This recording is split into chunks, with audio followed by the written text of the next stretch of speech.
حضور میں اب مسٹر راجو جو کنگسٹن بارو میں کونسلر ہیں ان سے درخواست کروں گا تشریف لائیں. مسٹر راجو. السلام علیکم. وعلیکم السلام. مسٹر راجو آپ کہاں کے ہیں پیچھے سے؟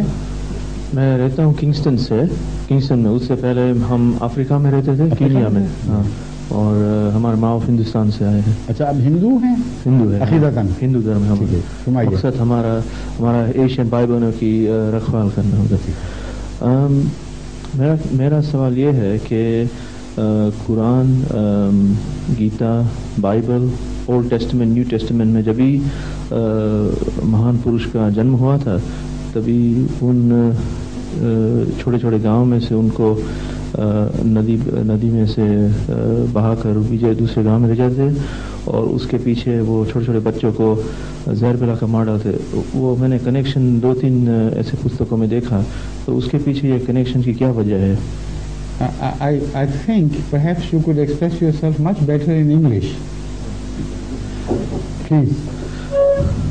Moses, when he was born, was cast down the river in a basket to protect his life, to go into the next town. Same thing happened to Lord Krishna, and the very same thing happened, I believe, in Quran. And also to what? To whom? The same thing I believe happened to Isu Christ in Christianity, where the mother had to leave the town and he was born in another town to protect him, and then afterwards the young children were poisoned to try and find the prophet and to try and take his life. Now what connections do you see behind all this? اصل میں جو آپ نے سوال فرمایا ہے, اردو دان لوگوں کی خاطر میں عرض کر دوں. آپ نے فرمایا ہے کہ حضرت موسیٰ علیہ السلام کو بچپن میں, بہت بچپن ہی میں ایک بکس میں بند کر کے دریا میں بہا دیا گیا, اس خطرے سے کہ ان کا فرعون کے لوگ ان کا قتل نہ کر دیں.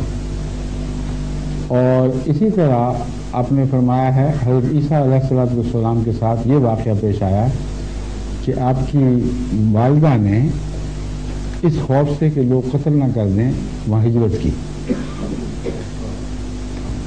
اس میں کیا حکمت ہے؟ کیا نبی اس وقت سے پہچانا جاتا تھا؟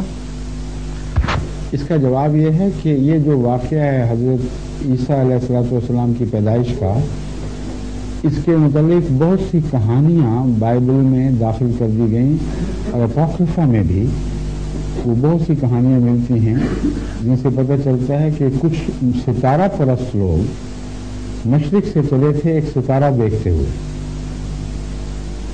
یعنی بچے کی پہچان کا یہ واقعہ ہے اصل میں, اور وہ ستارے کے ساتھ ساتھ چلتے رہے یہاں تک کہ وہ یروشلم پر آ کر وہ یا بیت اللہ پر آ کے وہ ستارہ ٹھہرا,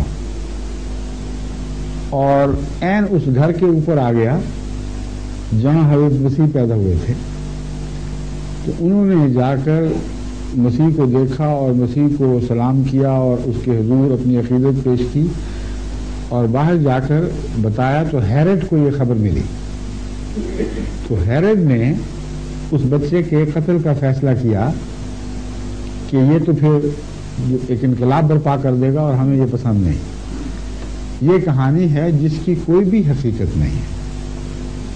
اس کی وجہ یہ ہے کہ ستارہ تو بہت دور ہوتا ہے آسمان پہ, چاند سے بھی بہت اونچا, اور وہ کس گھر پہ ٹھہرا تھا آپ کو اندازہ ہو سکتا ہے؟ چاند کا نہیں ہوتا. چاند کے ساتھ ساتھ چلیں, میں جب بچہ تھا تو ایک سین سے دوسرے سین میں جاتا تھا تو چاند وہاں اسی طرح واپس آتا تھا, پھر چاند وہیں. تو میں حیران ہوا کرتا تھا یہ میرے ساتھ ساتھ کیسے چلتا ہے. تو اتنی سی بات تو بچے کے لیے بھی تعجب انگیز ہے. چاند کی نشاندہی زمین سے کسی جگہ کے لحاظ سے ناممکن ہے. ستارہ کیسے ساتھ ساتھ چلا اور پھر وہاں جا کے ٹھہر گیا؟ پھر ہیرڈ تو بڑا ایک ظالم جابر انسان تھا, وہ قتل کروانا چاہتا تو کروا سکتا تھا. یہ واقعہ اس لیے بھی غلط ہے کہ حضرت مسیح کی پیدائش تو وہاں ہوئی نہیں, بلکہ ہجرت حضرت مریم نے پہلے کی تھی, اور جب حمل ٹھہرا ہے تو آپ پہلے ہی کسی اور جگہ تھی، وہاں سے پھر حمل ٹھہرنے کے بعد مشرق کی طرف روانہ ہوئی اور علیحدگی اختیار کی تاکہ لوگ غلط باتیں نہ کریں۔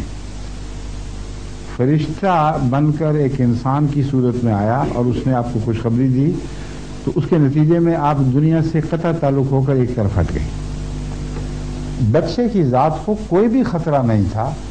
اس کا ثبوت یہ ہے کہ جب بچہ کچھ باتیں کرنے کی عمر کو پہنچا تو خود اس کو بٹھا کر گدھے پر، اس زمانے میں گدھے کی سواری وہاں ہوا کرتی تھی، آپ واپس اپنی قوم میں آئی ہیں۔